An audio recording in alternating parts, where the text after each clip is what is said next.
Started finding pickleball in 2019, so I was 25. I grew up in Paris, and then another kind of suburb. Parents decided to move to the countryside. Moved after to Spain when I was 14, and then followed up in the US. I wanted to be a professional soccer player or a professional tennis player. That was my ultimate goal when I was young, but when I found pickleball, I was like, maybe this is my chance to be a pro. So it has always been a goal of mine.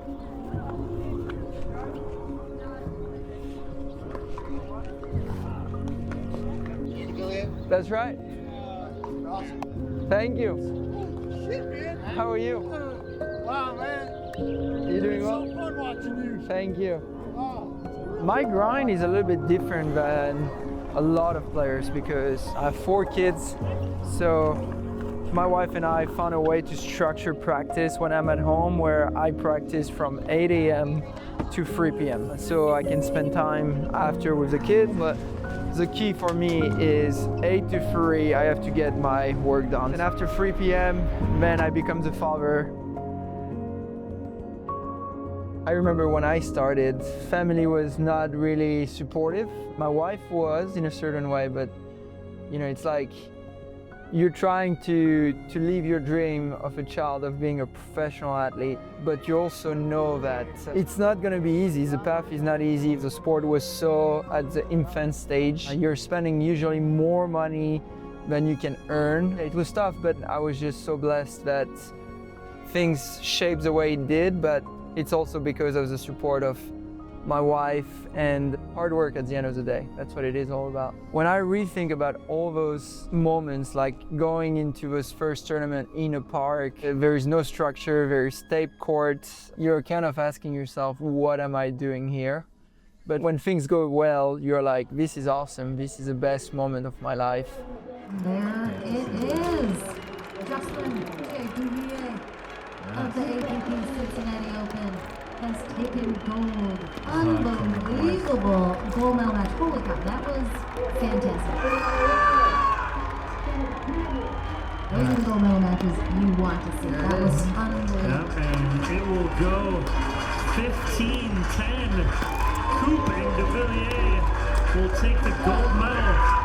Jocelyn Devilliers, gold medalist for men's pro singles and the Triple Crown winner. This hit for the winner. Great job from Devilliers and Smith. Oh, that'll do it. Wow. And if the game is going to end and the match is going to end, what a rally to end on. That was incredible. So good. So good. Oh. Mixed partners Jesse Irvin and Jocelyn Devilliers on the forehand. Our crowd goes wild here. A lot of them on their feet. One of the biggest challenges, I think, is still traveling. It's amazing, but it's also very energy demanding, and it's not always easy to perform when you're traveling so much. It just takes a toll on you at times, but it's also such a blessing to be able to experience so many different states, different countries now that we're going a little bit more internationally. So it's a fine line. You gotta try to enjoy the moment, even though sometimes it's not always easy. It is like sometimes like I'm away from the fam and like, what am I doing here? And when good things happen, you're like, yeah, this is great. All the hard work is paying off. But when things don't go well, this is where it's more like depressing a little bit. And it's your ability to rebound from those down moments and get better, just 1% every day.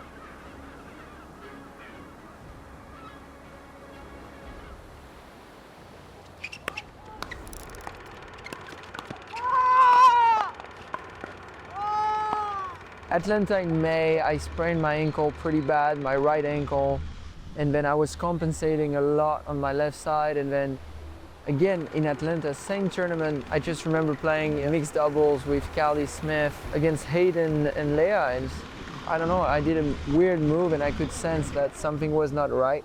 Hi everyone, as you might have heard, I'm going to be out for the rest of the season due to my knee. It's been a while that I have had some bothering. In men's doubles, I could not handle it anymore, and when I went to check, it was pretty crazy because it went so fast. Like I didn't know what was happening. I knew something was wrong, but when the doctor said, yeah, it's better that we just open up quickly, let's do surgery. And you know, I feel like for an athlete, the scariest part is injuries in general, but especially when you hear the word surgery, it just freaks you out even more. It's just tough. It's definitely tough.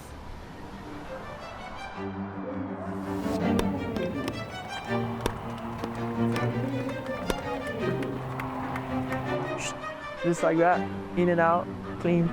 I have thought about giving up when I got that knee surgery because I didn't know what was next.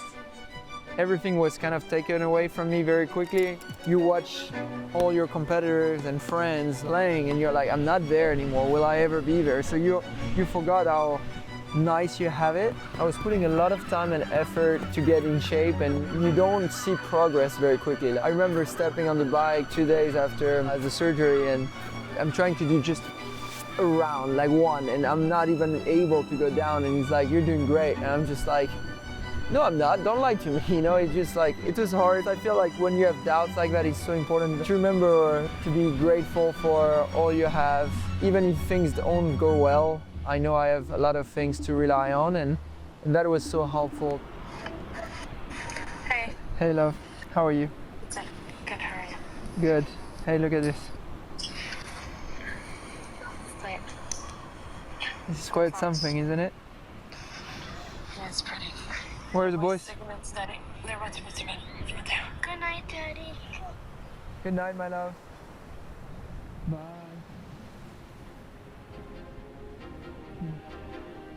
When you have a child, like it's life-changing, it forces you to grow quicker and put things again in perspective where you have to not look out just for you, but look for something bigger. That's what really motivates me to move forward and to try my best on court. I wish that they can accomplish their dream like I did.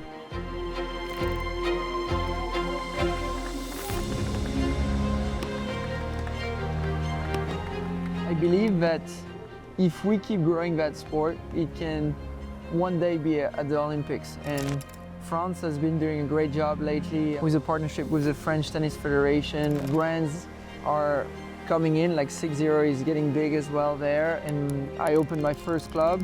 The key is more countries, more opportunity will present themselves for players, but also for the sport in general. It's been such an amazing journey to be part of, you know, when you reflect and you look back at it, like to where we started to where we are now, it's amazing. I can't wait to see what's coming for the next 5-10 years.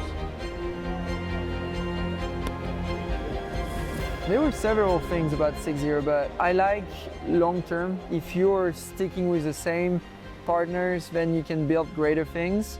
And I feel like the family values from 6-0, I could relate a lot to. I love that they're so intrigued about the international growth as well. It's a big factor, so I felt like it was a great fit for both of us.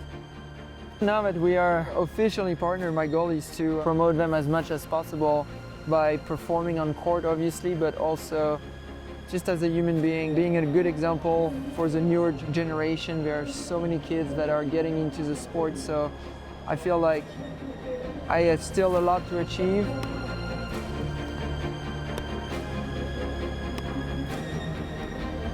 The most important things to me is that people remember me as like the player that did everything he could to achieve his dreams. I don't have any regrets. There are things I could have done better. There are things I can still do better, but I'm always trying my best, always chasing the next thing for me, like being a better person in general, and whether it's on court, off court, as a father, as a husband, in my faith, and everything. The key is to still live the moment and enjoy it. I'm here at the beach in San Diego. Life isn't too bad.